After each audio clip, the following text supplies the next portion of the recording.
Lui, là-dedans, je pense que niveau plante, il a quelques terabytes. Hein. Il vous fait un cirque à cause de ça.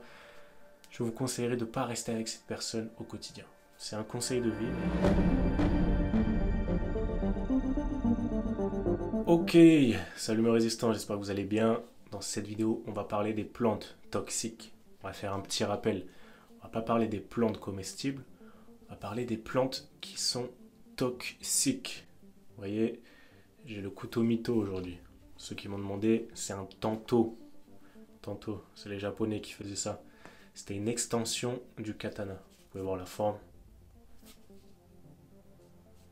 Assez tranchant. Voilà. Donc, première chose à faire déjà. Vous savez, vous me connaissez, je suis adepte de la connaissance. Je pense que celui qui est blindé là-dedans, derrière, il peut faire tout ce qu'il veut. Donc, pareil, dans la description, vous avez toujours le e-book. Tout le temps. Il va toujours rester là. Est-ce qu'il va devenir payant un jour? Peut-être. Donc, profitez, téléchargez-le, c'est offert, et ensuite vous l'imprimez.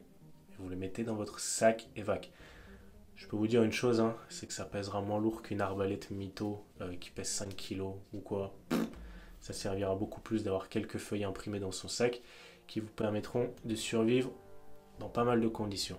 Vous allez voir, ça va prendre son importance juste après. Donc comment est-ce qu'on fait? Voilà, on est en forêt et on n'y connaît rien aux plantes. On n'a jamais regardé de vidéo, quoi que ce soit.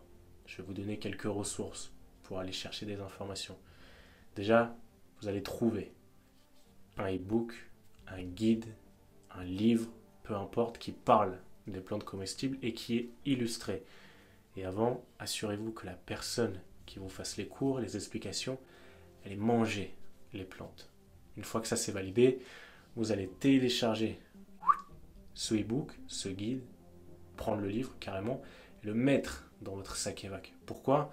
Parce que l'homme, il n'est pas fait pour tout retenir. L'homme, le cerveau, comment il fonctionne, même si à l'école on ne nous a pas appris ça, encore plus pour les anciens, désolé pour vous les gars et mesdames, l'école elle nous a jamais appris à réfléchir, elle nous a surtout appris à stocker des poésies, des théorèmes de Pythagore, toutes ces conneries là, et derrière les recracher sans jamais les comprendre. C'est pas comme ça que ça fonctionne. L'humain, moi je considère qu'il est intelligent, c'est qu'il sait où trouver la réponse, ok? Il sait où aller chercher et où trouver la réponse, et ensuite il la stocke. Peut-être que là-dedans on a 6 terabits, j'en ai aucune idée, il y en a ils ont 1 kilobit, il y en a d'autres ils ont juste une bit à l'intérieur. Donc, vous allez prendre un guide, vous allez le télécharger et le mettre dans votre sac EVAC. Ça pèse rien. Et derrière, ça, c'est la connaissance pour pouvoir aller récupérer toutes les plantes comestibles. Deuxième point, si jamais vous avez un doute, il n'y a pas de doute. Ok? Si jamais vous avez un doute, une question, vous dites là je le sens pas. N'y allez pas. Vaut mieux ne pas y aller si vous n'êtes pas sûr. C'est un conseil que je peux vous donner. Troisième point, je l'ai dit dans plusieurs autres vidéos, si jamais on voit que la plante elle est... Bon, là je suis à peu près sûr, mais je vais quand même tester. Cutané, on presse sur la peau. Si jamais vous commencez à avoir des pustules, vous voyez que ça commence à devenir rouge et gratter, imaginez quand ça va passer dans l'œsophage. Je pense pas que ça va faire plaisir sur les muqueuses. Donc, toujours cutané. Sur les peaux un peu sensibles. Là, vous voyez, l'avant-bras. Si jamais vous mettez sur un endroit où il y a de la corne, par exemple ici, ça c'est à force de faire des tractions.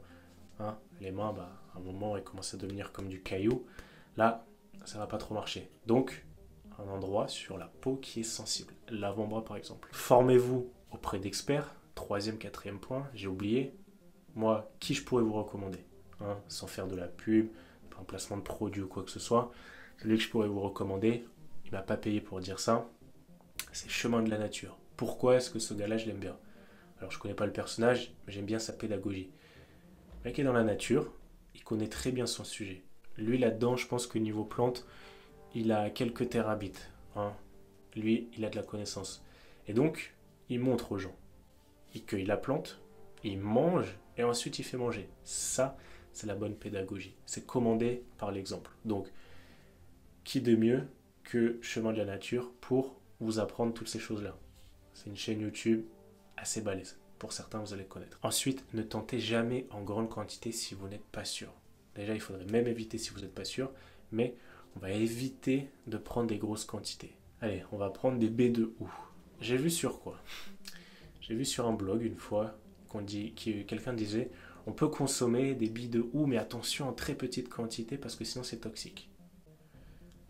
Ok, d'accord. Donc on est en survie, on est affamé, on a envie de manger. Les baies de houx, c'est toxique, mais on peut en manger un tout petit peu. Vous voyez le chemin de pensée? C'est toxique, mais on peut en manger un tout petit peu. Eh ben, moi je vais vous dire un truc, si vous avez faim, d'accord, allez bouffer des fourmis. Les fourmis d'ailleurs au passage, c'est un goût très particulier et c'est vraiment pas mauvais. Quand j'étais en Asie, on mangeait des fourmis avec du riz. Voilà. Pour ceux qui voudraient se faire un petit colanta à la maison, fourmis plus riz, là vous êtes bien. Mais en tout cas, pour revenir au billes de houx, on va éviter. Donc le point clé avec ça, c'est que tout ce qui va être incertain, ne le mangez pas en grande quantité. Si par exemple vous trouvez des pousses de ronces, vous voyez, en plus on arrive, non, on n'est plus à la saison, là c'est fini maintenant d'ailleurs. Ben ça, vous savez que c'est tranquille, vous pouvez les manger, d'accord? Les jeunes extrémités des ronces, c'est plutôt au printemps ça. Ça, vous savez que vous pouvez y aller. Par contre, si vous voyez qu'il y a un truc qui est toxique en grande quantité, mais qu'à petite quantité c'est ok, bon, bah faites gaffe. Je sais que par exemple, on a la noix de muscade. La noix de muscade, si on en prend trop, c'est toxique. Donc, c'est vrai qu'on saupoudre un peu de la noix de muscade des fois. Vous savez quoi? Moi, j'en mange même pas, noix de muscade. C'est quoi l'intérêt? Après, il y en a qui aiment jouer un peu avec le danger. Libre à vous. 5e point. Si jamais quelqu'un vous dit, vas-y, c'est safe, t'inquiète, tu peux y aller, fais-moi confiance.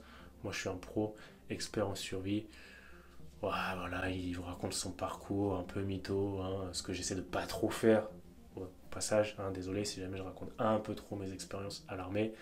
C'est le seul vécu que j'ai. Donc j'ai pas d'autres choses à raconter qui concerneraient cette chaîne-là, en tout cas. Donc, pareil, si le mec vous dit, vas-y, tu peux manger, il n'y a aucun souci, t'inquiète, moi je suis certifié baccalauréat plantes comestibles. Ok, pourquoi pas, mange et ensuite je mange. Et si jamais il vous dit t'es sérieux, t'as pas confiance en moi et tout, à l'armée, eh ben, encore une fois, hein, on ressort ces guerres, la confiance n'exclut pas le contrôle. Ça veut dire ce que ça veut dire. Voilà. Même si tu as confiance, ça n'exclut pas le contrôle. Potes, frères, sœurs, famille, chien, peu importe. Il mange s'il est sûr de lui. Hein, il n'aura aucun mal à manger s'il est sûr de lui. Et ensuite, vous mangez. Et si jamais il vous fait un cirque à cause de ça, je vous conseillerais de ne pas rester avec cette personne au quotidien. C'est un conseil de vie, mais... Et le dernier point, eh ben, est-ce que ça vous intéresserait d'avoir un guide conçu par un expert dans les plantes comestibles? Voilà, est-ce que ça vous intéresserait?